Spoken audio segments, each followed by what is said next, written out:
പരിശുദ്ധ പരമദിവ്യകാരുണ്യത്തിന് ആരാധനയും സ്തുതിയും പുകഴ്ചയും ഉണ്ടായിരിക്കട്ടെ. പരിശുദ്ധ പരമദിവ്യകാരുണ്യത്തിന് ആരാധനയും സ്തുതിയും പുകഴ്ചയും ഉണ്ടായിരിക്കട്ടെ. പരിശുദ്ധ പരമദിവ്യകാരുണ്യത്തിന് ആരാധനയും സ്തുതിയും പുകഴ്ചയും ഉണ്ടായിരിക്കട്ടെ. ഒരു നിമിഷം അവനുമായി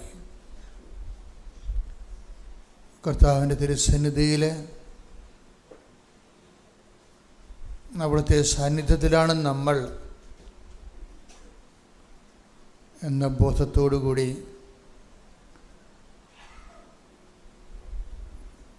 ആരാധനയിലേക്ക് കടന്നു വരാം.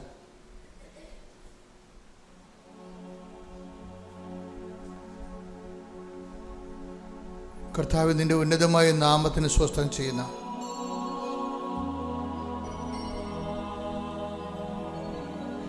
കർത്താവേ, നിന്റെ വിശുദ്ധ പൗരോഹിത്യത്തെ മഹത്വപ്പെടുത്തണമേ.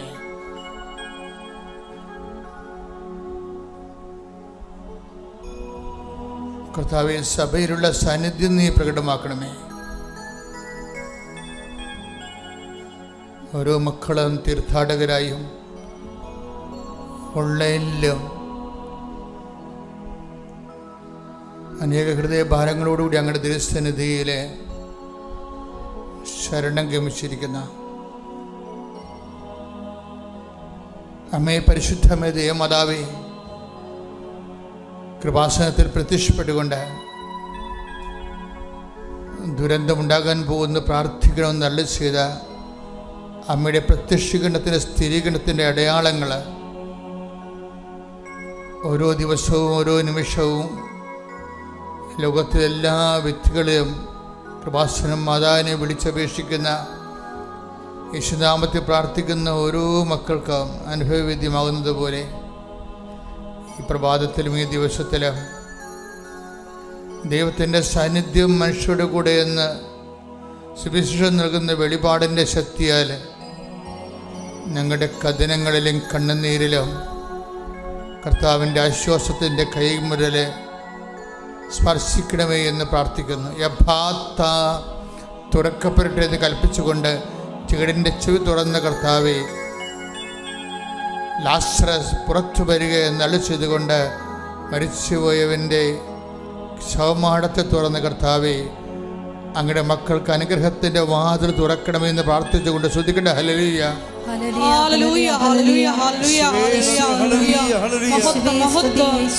ഞങ്ങളുടെ അനുഗ്രഹത്തിന്റെ വാതിലുകൾ ഈ ആരാധനയിലൂടെ തുറന്നിടണമേ എന്ന് പ്രാർത്ഥിക്കുന്നു. മരിയൻ പ്രത്യക്ഷീകരണത്തിന്റെ സാക്ഷികളാക്കി ഞങ്ങളെ ഓരോരുത്തരെയും ഉയർത്തണമേ എന്ന് പ്രാർത്ഥിക്കുന്നു. ഹല്ലേലൂയ, ഹല്ലേലൂയ, മഹത്വം, മഹത്വം, ആരാധന, ആരാധന, ഹല്ലേലൂയ.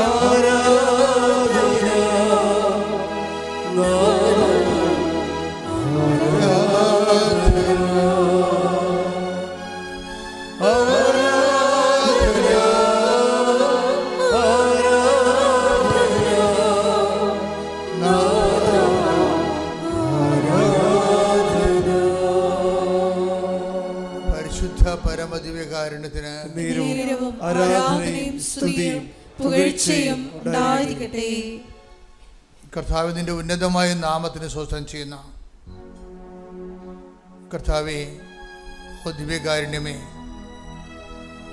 ഈശോ ഞങ്ങൾക്ക് വേണ്ടി ക്രൂശിക്കപ്പെട്ടതിൻ്റെയും തിരുവിലാവിൽ മുറിവേറ്റതിൻ്റെയും നീ ഏറ്റുവാങ്ങിച്ച പരിഹാരപൂർണമായ തിരുമരണത്തിൻ്റെയും മഹത്വപൂർണമായ ഉയർത്തെഴുന്നേൽപ്പിൻ്റെ സ്വർഗത്തിൻ്റെ അവശേഷിപ്പായ ദിവ്യകാരുണ്യത്തിൻ്റെ തിരുസന്നിധിയിൽ ഞങ്ങൾ അങ്ങയുടെ തിരുസന്നിധി നിന്നുകൊണ്ട് നിന്റെ നാഥനും രക്ഷകനും ഏറ്റുപറഞ്ഞുകൊണ്ട് സ്തുതിക്കട്ടെ. ഹല്ലേലൂയ,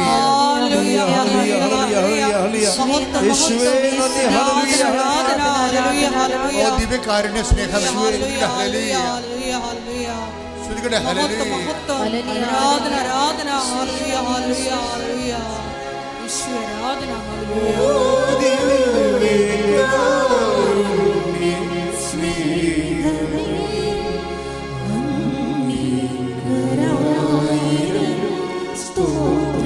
ഒരുമിച്ച് പാടുക എല്ലാവരും.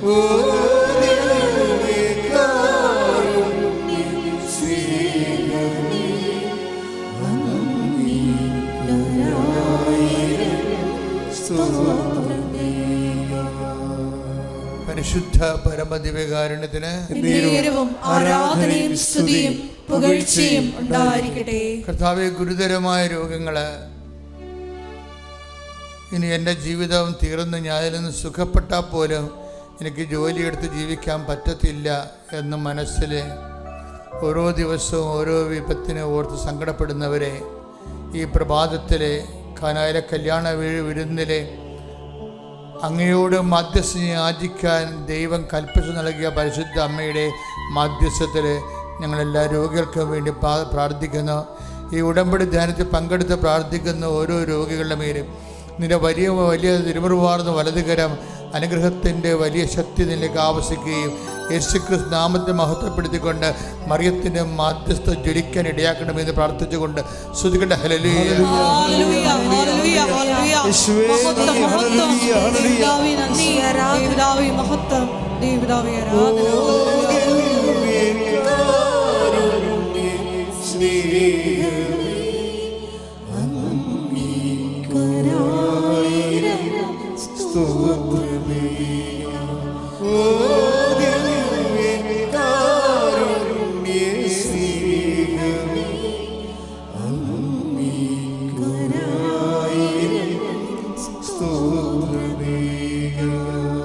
പരിശുദ്ധാത്മാവിൻ്റെ നിറവിലാണ് ഓരോ ആരാധനയിലും നമുക്ക് അനുഭവങ്ങൾ ലഭിക്കുന്നത്.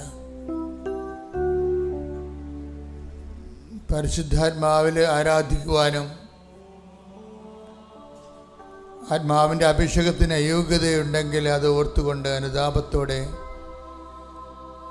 ദാവീദിനെപ്പോലെ ഞങ്ങൾ പ്രാർത്ഥിക്കുന്ന കർത്താവേ, അങ്ങയുടെ തിരുസന്നിധിയിൽ നിന്ന് ഞങ്ങളെ തള്ളിക്കളയരുതേ, അങ്ങയുടെ പരിപാലനയെ ഞങ്ങൾ എടുത്തു കളയരുതേ.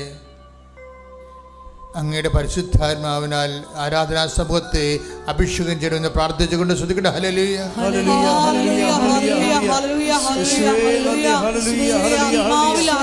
ആരാധിക്കാനുള്ള വലിയ അഭിഷേകം ഞങ്ങൾക്ക് നൽകണമേ. Hallelujah, hallelujah.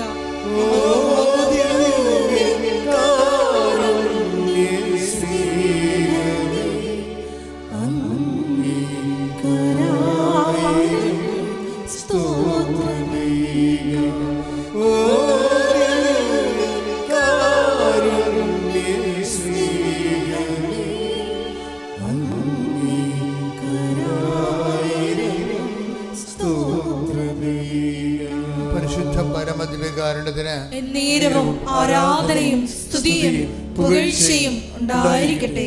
അനുതാപമില്ലാത്തവർക്ക് അഭിഷേകമില്ല എന്നുള്ളതാണ് ആരാധനയുടെ അടിസ്ഥാന പ്രമാണം. അനുതാപമില്ലാത്തവർക്ക് അഭിഷേകമില്ല എന്നുള്ളതാണ് ആരാധനയുടെ അടിസ്ഥാന പ്രമാണം. അതുപോലെ തന്നെ ഒരു പ്രമാണമാണ് ദൈവത്തെ സ്നേഹിക്കാത്തവർക്ക് ആരാധിച്ചാലൊക്കത്തില്ല. കർത്താവെ, ഈ പ്രഭാതത്തിൽ ഓരോ പ്രഭാതത്തിലും അങ്ങയുടെ ദൈവസ്നേഹം ഞങ്ങളിൽ പുതിയ അഭിഷേകം നൽകുന്നത് പോലെ ഇവിടെ കടന്നു വന്നിരിക്കുന്ന ഓരോ മക്കളിലും ഓൺലൈനിൽ പ്രാർത്ഥിക്കുന്നവരുടെ മേലും ദൈവസ്നേഹത്തിൻ്റെ അരുവിയെ ആരാധനയ്ക്കൊത്ത പോന്ന ദൈവസ്നേഹത്തിൻ്റെ അരുവിയാൽ ഞങ്ങളെ അഭിഷേകം ചെയ്തുകൊണ്ട് ആരാധിക്കുവാൻ യോഗ്യമാക്കണമെന്ന് പ്രാർത്ഥിച്ചുകൊണ്ട് ശ്രദ്ധിക്കട്ടെ. ഹല്ലേലൂയ.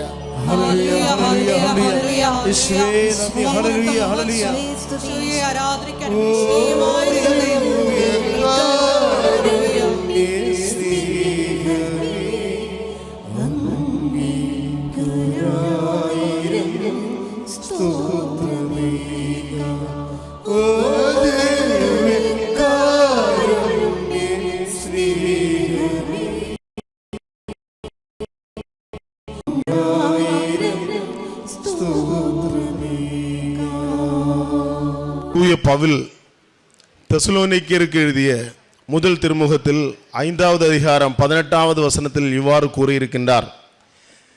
எந்த சூழ்நிலையிலும் நன்றி கூறுங்கள், இயேசு கிறிஸ்து வழியாக கடவுள் உங்களுக்கு வெளிப்படுத்திய திருவுளம் இதுவே என்று கூறுகிறார்.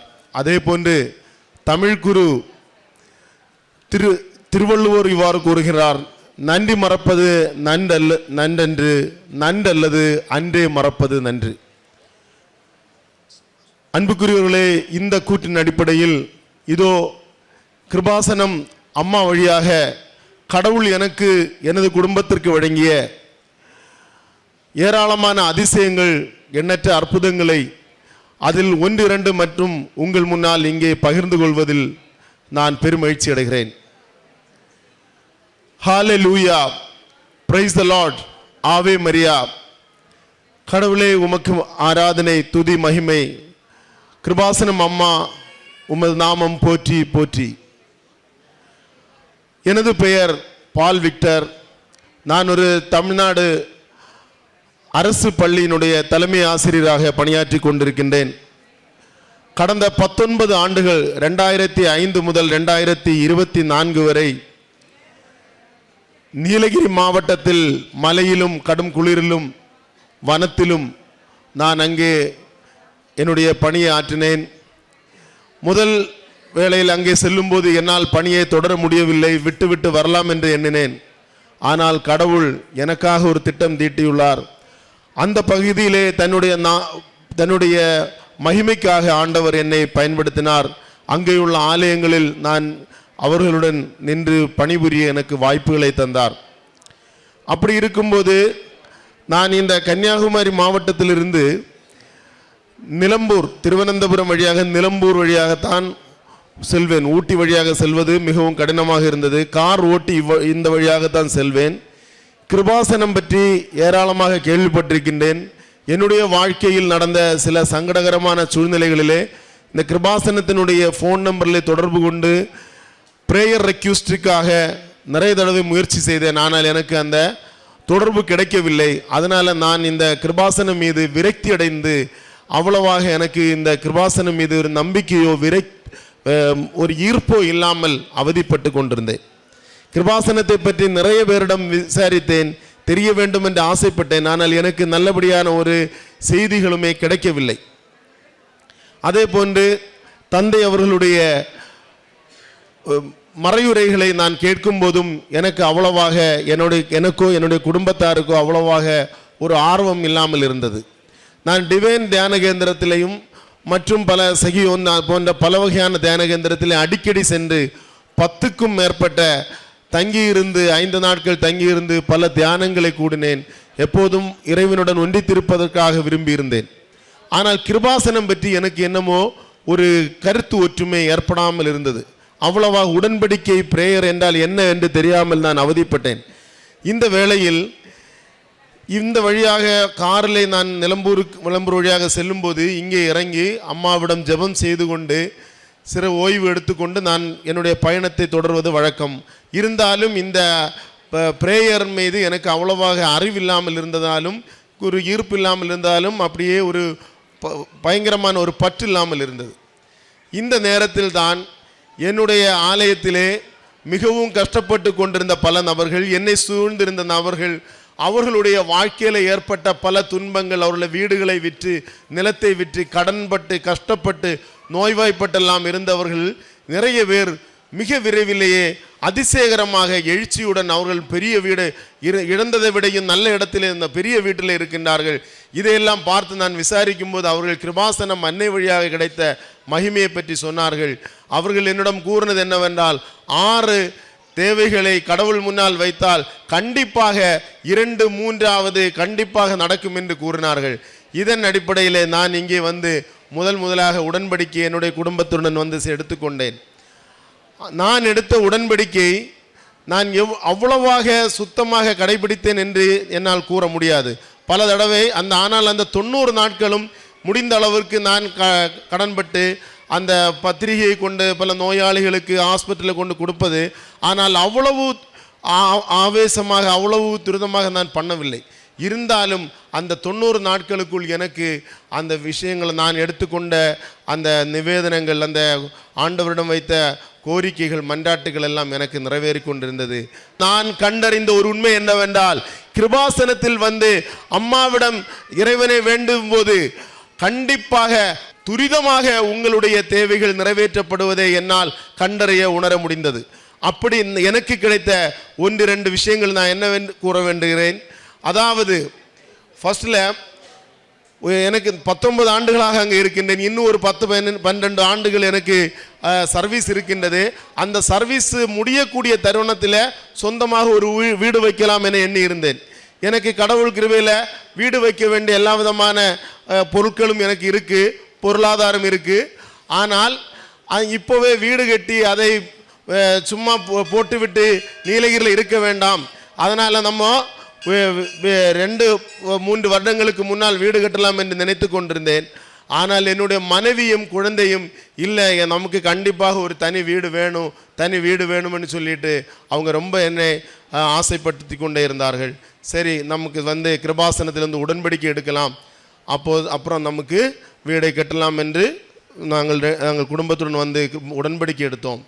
ஆனால் நான் வீடு கட்டுவதற்கு அஸ்திவாரம் போடுவதற்கு முன்னாலே இந்த கிருபாசனம் அம்மா பெரிய ஒரு அதிசயம் என்று சொன்னால் ஒரு புதிய சட்டத்தை கொண்டு வந்து எனக்கு உடனடியாக இங்கே மாறுதலே கன்னியாகுமரி மாவட்டத்தில் என சொந்த மாவட்டத்திற்கு, அதுவும் எனக்கு வீட்டுக்கு அருகாமையில் உள்ள ஒரு பள்ளியில், அரசு பள்ளியில் எனக்கு தலைமை ஆசிரியராக ஒரு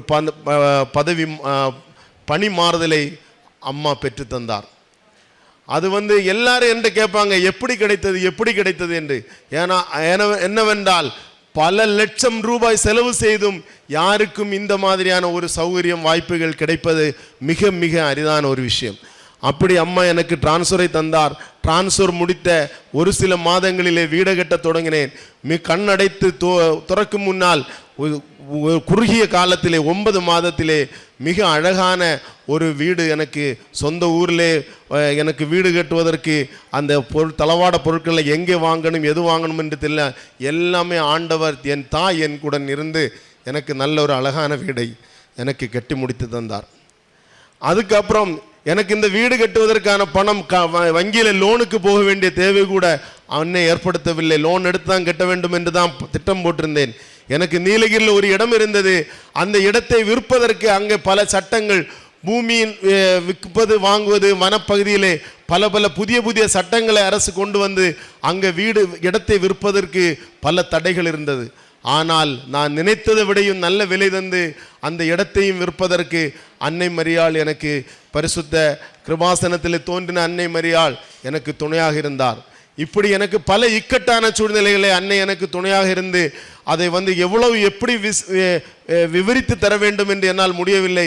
இருந்தாலும் என்னுடைய இயல்பான வார்த்தைகளால் மட்டும்தான் சொல்கிறேன். இந்த வார்த்தைகள் பற்றாது. அந்த அளவுக்கு எனக்கு நிறைய அதிசயங்கள் செய்திருக்கின்றார் அன்னை.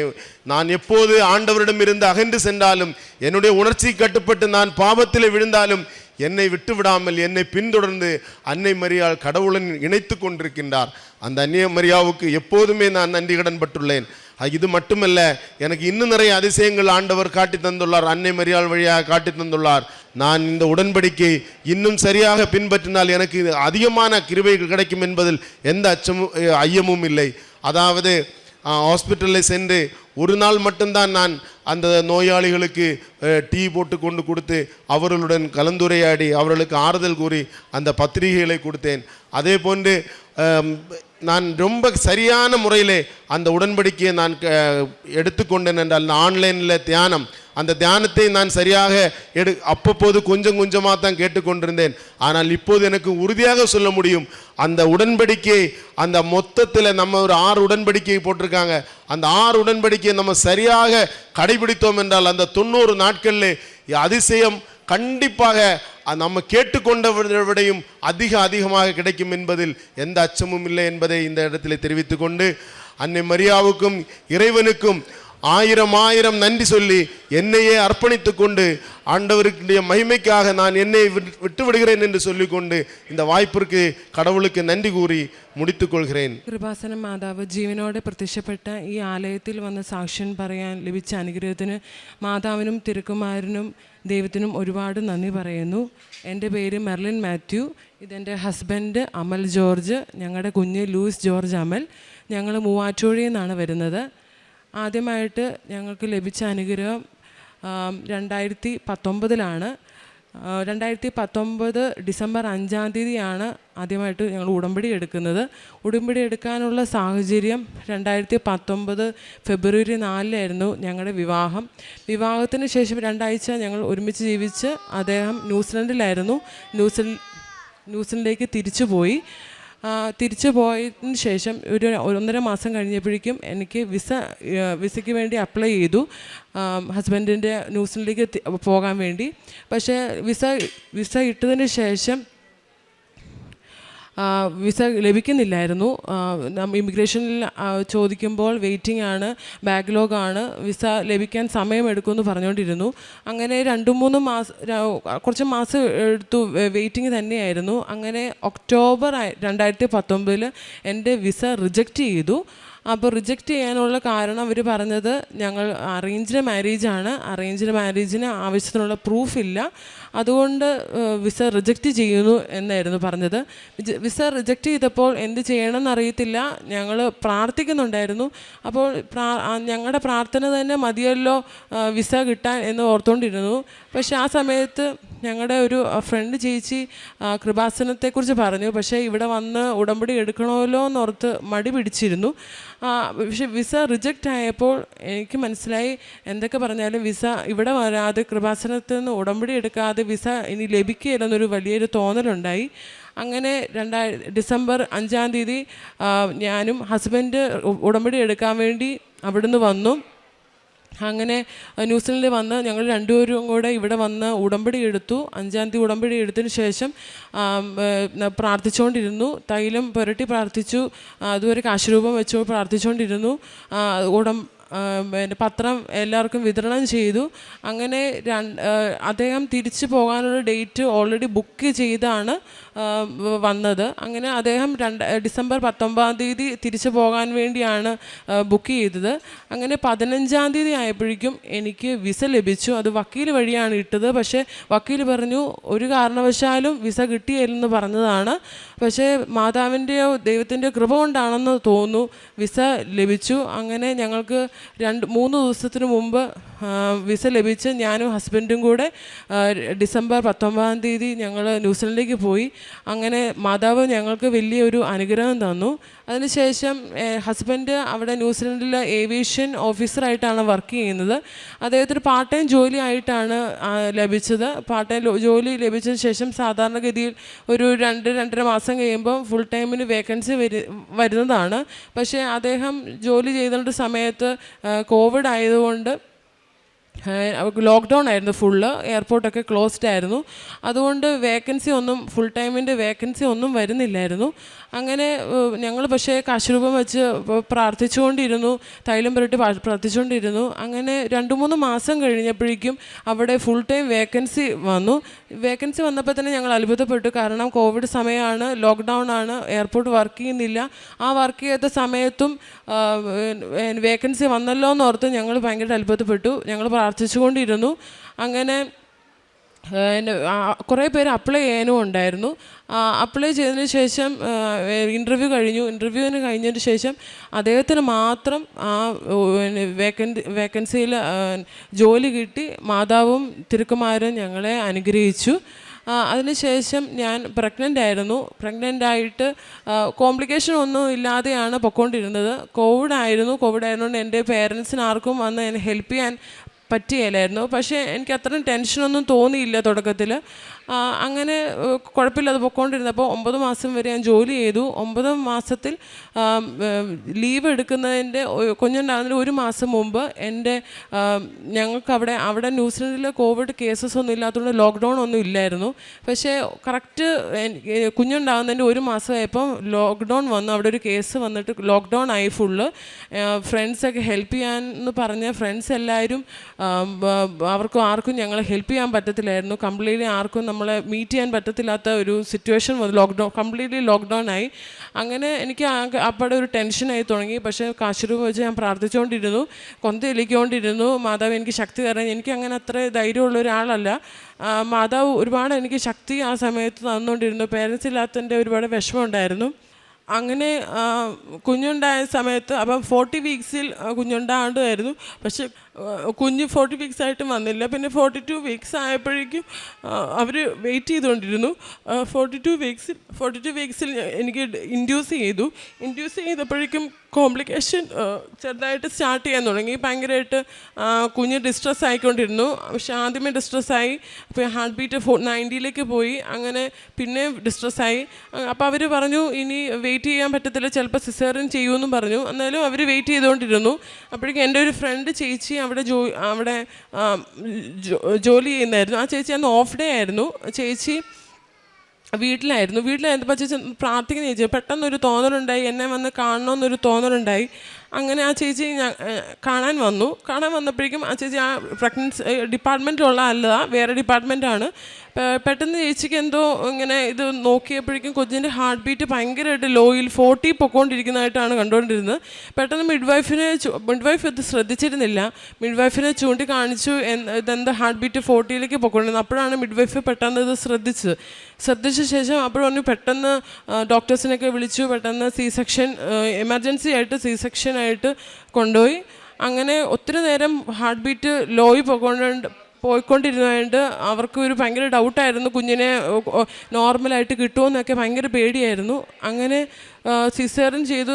ഞാൻ ബോധാവസ്ഥയിൽ വന്നപ്പോഴേക്കും എന്നോട് മിഡ്വൈഫ് പറഞ്ഞു ഭയങ്കര അത്ഭുതകരമായ കുഞ്ഞിനെ കിട്ടിയത്. ഞങ്ങൾ ഓർത്തു എന്തെങ്കിലുമൊക്കെ കോംപ്ലിക്കേഷൻ ഉറപ്പായിട്ട് കാണുമെന്നാണ് ഓർത്തത്. പക്ഷേ കുഞ്ഞ് പുറത്ത് വന്നപ്പോൾ ഒരു കോംപ്ലിക്കേഷൻ ഇല്ല, നോർമലായിട്ട് കുഞ്ഞ് വളരെ ആരോഗ്യത്തോടെയാണ് കുഞ്ഞിരുന്നതെന്ന് അവർ പറഞ്ഞു. അങ്ങനെ മാതാവ് തക്ക സമയത്ത് എൻ്റെ പ്രതിസന്ധിയിൽ ഇടപെട്ട് ഞങ്ങൾക്ക് കുഞ്ഞിന് നന്ദിന് ഒരുപാട് നന്ദി പറയുന്നു.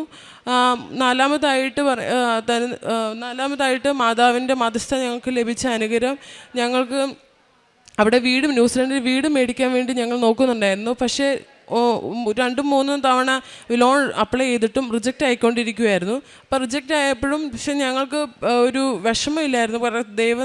ദൈവത്തിൻ്റെ സമയമായി കാണില്ല എന്ന് ഞങ്ങൾ അങ്ങോട്ടും ഇങ്ങോട്ടും പറഞ്ഞുകൊണ്ടിരുന്നു. അങ്ങനെ കുറച്ച് കഴിഞ്ഞപ്പോഴും പക്ഷെ പ്രാർത്ഥിച്ചുകൊണ്ടിരുന്നപ്പോൾ പെട്ടെന്ന് ഒരു ദിവസം ഞങ്ങൾക്കൊരു തോന്നലുണ്ടായി, ഒരു പ്ലോട്ട് വല്ലതും മേടിക്കുക, അങ്ങനെയാണെങ്കിൽ കുഴപ്പമില്ലല്ലോ എന്നിങ്ങനെ വിചാരിച്ച് പെട്ടെന്നൊരു തോന്നലുണ്ടായിരുന്നു. പക്ഷെ അത് നടക്കുമെന്നൊന്നും അറിയത്തില്ലായിരുന്നു. അങ്ങനെ വക്കീൽ വഴിയും അങ്ങനെ നോക്കിയപ്പോൾ അങ്ങനെ മേടിക്കാനുള്ള സാഹചര്യം ഉണ്ടെന്ന് അവർ പറഞ്ഞു. അങ്ങനെ ഞങ്ങൾ പ്രാർത്ഥിച്ചുകൊണ്ടിരുന്നു. അങ്ങനെ കൃപാസന മാതാവിൻ്റെ കാശുരൂപം വെച്ച് പ്രാർത്ഥിച്ചുകൊണ്ടിരുന്ന് ഒരു 2 മാസം കഴിഞ്ഞപ്പോൾ ഞങ്ങൾക്കൊരു പ്ലോട്ട് മേടിക്കാനുള്ള അനുഗ്രഹം മാതാവ് ഞങ്ങൾക്ക് തന്നു. എല്ലാ അനുഗ്രഹത്തിനും മാതാവിനും തിരുക്കുമാരനും ഒരുപാട് നന്ദി പറയുന്നു. പ്രേക്ഷിത പ്രവർത്തനമായിട്ട് മറ്റുള്ളവരെ സഹായിക്കാറുണ്ടായിരുന്നു. അതുപോലെ തന്നെ കാരുണ്യ പ്രവർത്തികൾ ചെയ്യാറുണ്ടായിരുന്നു. പറ്റുന്നതുപോലെ സാമ്പത്തികപരമായി പാവങ്ങളെ സഹായിക്കാറുണ്ടായിരുന്നു.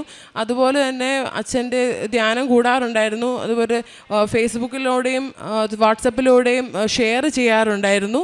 ആത്മീയമായിട്ട് കുർബാനയിൽ പങ്കെടുക്കുമായിരുന്നു. പക്ഷേ എനിക്ക് ദൈവമായിട്ട് എപ്പോഴും കണക്ഷൻ എനിക്ക് ഫീൽ ചെയ്തിട്ടില്ലായിരുന്നു. കൃപാസനം ഉടമ്പടി എടുത്തതിന് ശേഷം ദൈവത്തിൻ്റെ ഒരു പ്രത്യേകമായ ഒരു ഇടപെടലും അനുഭവവും എനിക്ക് എപ്പോഴും തോന്നാറുണ്ടായിരുന്നു. ബൈബിൾ അങ്ങനെ സ്ഥിരമായിട്ട് വായിക്കുന്ന ഒരു വ്യക്തിയല്ലായിരുന്നു.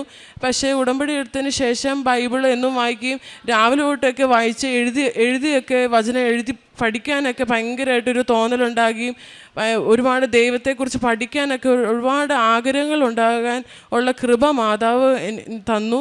അങ്ങനെ ഒരുപാട് അനുഗ്രഹിച്ച മാതാവിനും തിരുക്കുമാരനും ഒരുപാട് നന്ദി പറയുന്നു.